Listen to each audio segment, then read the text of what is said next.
সূর্যটা মাথার কাছে চলে আসবে ভাই সেদিন।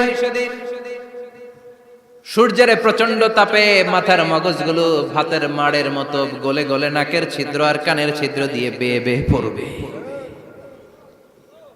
জিহ্বাটা তৃষ্ণায় বেরোতে বেরোতে নাভি পর্যন্ত এসে ঝুলে থাকবে কুকুরের মতো, ক্লান্ত শ্রান্ত ঘর্মাক্ত পেরেশান, বাঁচানোর কেউ নাই।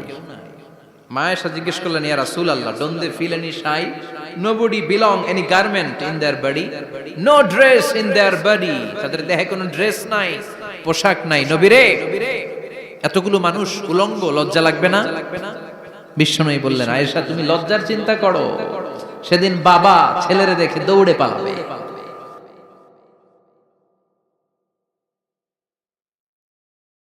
কিয়ামতের দৃশ্যটা কিরকম হবে এর নকশা খুব সংক্ষিপ্ত পরিসরে মাত্র 11টা আয়াতে আল্লাহ তুলে ধরেছেন।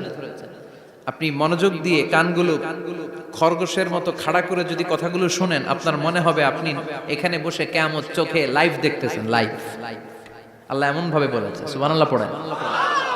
তা আসুন আমরা সরাসরি কিয়ামতকে দেখে আসি। আসলে কিয়ামতটা কেমন বর্ণনা করছেন কে?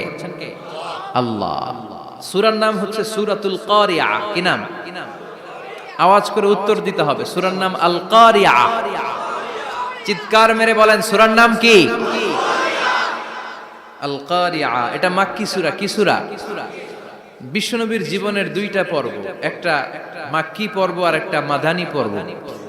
এটা মাদানী পর্বে নাজিল হয়নি, এটা নাজিল হয়েছে মাক্কি পর্বে। এই সূরার আয়াত সংখ্যা 11। এটা কোরআনের 101 নম্বর সূরা। এটা আল কোরআন আল কারীমের 30তম পারায় অবস্থিত একটা সূরা। আমাদের অনেকেরই মাশাআল্লাহ মুখস্থ আছে, আছে না?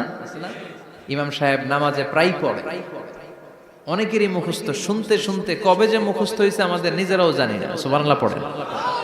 কোরআনের ভেতরে খালি বরকত, এটার সাথে লাগলেই বরকত, মসজিদে গেলেই বরকত। মনের অজান্তে আমরা এই সূরাকে মুখস্থ করে ফেলেছি। কিন্তু এই সূরার ভেতরে যে আল্লাহ কোরআনের কিয়ামতের এত চমৎকার নকশা এঁকেছেন, এত প্রামাণ্য বর্ণনা দিয়েছেন, এটা আমরা অনেকে জানিই না। আসুন আমরা এই সূরার আলোকে দেখার চেষ্টা করি যে কিয়ামতটা কিরকম হবে। আল্লাহ একটা শব্দকে এই সূরার শুরুতে 3 বার উল্লেখ করে আমাদের দৃষ্টি আকর্ষণ করেছেন। আল্লাহ tried to draw our attention by mentioning 3 times a word, and that is al-qari'ah. আল-কারিয়া শব্দটাকে তিনি 3 বার উল্লেখ করে আমাদের দৃষ্টি আকর্ষণ করেছেন। একটা শব্দ 3 বার বললে মানুষের দৃষ্টি আকর্ষিত হয় না?